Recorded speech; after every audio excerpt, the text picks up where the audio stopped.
This is Gary Marr from Windell Community College. This screen capture is for my CIS 150AB online students. And in this screen capture, I'm going to run the Python program, which is the companion code to the pseudocode that's in my other video file. Now, I will have to put a caveat here that this is probably, if you're a Python programmer, you're going to look at this and say, well, this really isn't an object-oriented program written in Python. Yes, it's object-oriented. It does work with objects, but I've taken a little bit of poetic license with it to make it a little simpler to understand. So some of the syntax that would normally be in a Python program that uses objects is missing from this example. But it's good enough to show you how it works. So what I have at the top of my single file here, and I put everything in one file. I put the class definition, which is right here, lines 4 through line 16. And then also the driver class, or the application, if you will, in this bottom section of the file. Now, a lot of times what will happen is if you fully intend on reusing that checkbook class, what you'll probably do is put it in its own file separately in a folder, and you'll simply include it in the application when you set it up to be executed. This is common for most languages. It's a little different for each, but you can also, like I've done here, put the class right with the application. So at the very top of this, I've got a class statement. That's Python's keyword for identifying the following code belongs to the class called checkbook. This parentheses has to do with something called a constructor, but we're not going to work with that until a little bit later. I believe it's the next section of the textbook. I have some instance variables, deposits, checks, and balance, all initialized to 0.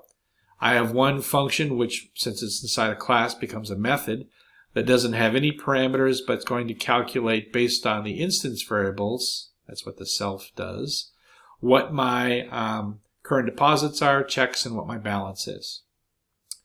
Down here is the meat of the program. This is the application. It's going to determine the sequence of logic. It's going to determine what class objects is instantiated. It's going to use dot notation to manipulate that class object. So on line 22, it's going to create a new variable called CB. CB is going to equal the checkbook. Well, checkbook is the name of the class. So what this is doing is it's instantiating the class in memory. It's basically blocking off memory to hold data, variables, and also methods associated with a class called checkbook. Whenever I refer to those members, I need to prefix it with CB, a dot, and then whatever member I want to talk to. In this case, I want to set deposits to be 100.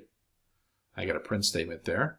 I then change deposits to be 100 plus whatever is currently in there, so that should go to 200. I set a value for checks. Here I call the Kerbal method, which is a member of the checkbook class. And again, the whole tip here is CB and also that dot notation. Whenever you see the line, I believe in all programming languages, excuse me, not a line, whenever you see a dot, I believe this is true of all programming languages, inside a statement like that, what's to the left of the dot is the object name, what to the right of the dot is the member name of that, member name that's in that class object. So this calls Kerbal, and what it should do is it should give me my deposit information and also the current balance. Let's see if this works.